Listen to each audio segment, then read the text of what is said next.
finally posted our inaugural 43101 on it at 7.1 million tons at around 1.13% nickel equivalent, and that was a really great first start. And we continue to add on that. The resource was found in association with ultramafic rocks. So of course, when we got the property, we mapped it, and we were obviously looking for this ultramafic rock formations and expressions, etc.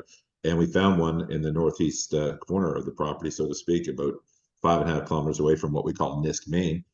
And it was associated with another EM anomaly, which was a good indicator that there might be something down there. So we drilled it, expecting to get more, 1.5% nickel type thing, which would be fine, which would be great.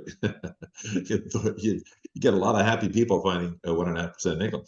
Nonetheless, what we found was something quite completely different. We found our discovery hole was almost 8 meters of what was about 1 ounce PGMs, 1.5% copper, and it was 60 meters from surface. So it was quite a surprise, and obviously a happy surprise. We hit some amazing holes, really, each one sort of better than the next. We had, I don't know, at least, 5 or 6 holes of 10 meters or 10% copper equivalent or better, some over 20%. Unheard of holes, really, anywhere in the world, in the history of the world. So that's how good it was. And, so that, made us really sort of rethink what we had here. You guys have about like 11 billionaires involved in this story. And that is pretty insane to think. For if someone looks to go, oh, you're a penny stock looking for power nickel, you've got that many billionaires involved. That kind of speaks volumes as to what you're working with and what the potential is.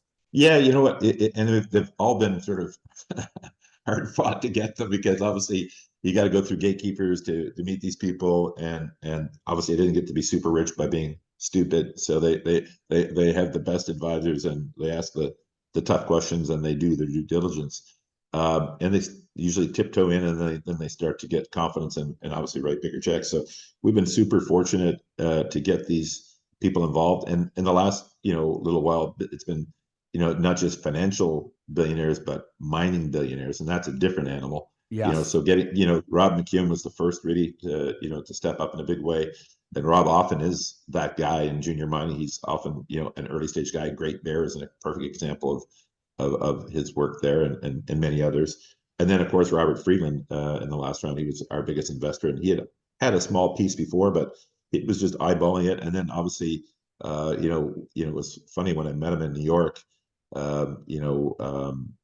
He said to me, he said, I've never seen copper numbers like this. And obviously he's seen more copper numbers than probably anybody. And he said the copper in PGMs, he says that shouldn't happen. So he says there's only 2 explanations.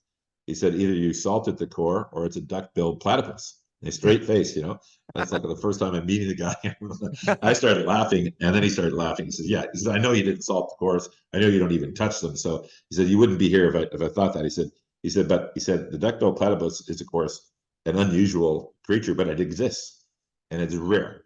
So he says, what I found in mining is that when you find something rare and it happens, he says, that's when you want to be there. He says, I think this is going to be special, so that's why I'm in. So obviously that was an interesting commentary, and there's no guarantee, even with Rob McEwen and Rob Friedland, that this is going to be nirvana, but it does give one confidence that these guys stepped up with significant sums, because they make a lot more right bets than they did wrong ones. And what I like about this project is that it continues to evidence a lot of upside. And right now, I feel like we've done enough that I'm sure, I know if I put this thing up for sale, I would sell it for multiples of where we're at right now. Now, Would I do that today? No, it makes no sense, because, let's go out there and execute, and let's get it 10 times more or 50 times more. That potential is there. And it's like, that's, really rare. This, so that's what's compelling about the story, is that the asymmetric upside is exceptional. And we've got the resources now, both in the cash that we've raised, and in the people that we've brought to the project to, expertly explore this in the most, efficient, risk-adjusted way. The Inflation Reduction Act in the U.S. basically requires North American automakers, if they want to be able to provide subsidies to their consumers, the $7,500 subsidies, they have to have a certain percentage of North American content. Okay, in the EVs, it's very hard to get there if you don't have nickel from North America, either sourced here, mined here, or processed here. So that makes North American nickel different, which is important. Second thing is in the polymetallic situation, he has a great chart, Dr. Beresford, where he shows Norilsk cost of nickel out of the ground, something like 250. So when you get a polymetallic, your cost is so low. So Indonesian nickel can't compete with that. Not that it would be relevant because it doesn't qualify for IRA, Yes. but even so. So his whole thinking is that, look, it doesn't really matter. You're going to make money on the nickel too because of the low costs. You know what I mean? And there's still healthy margin there.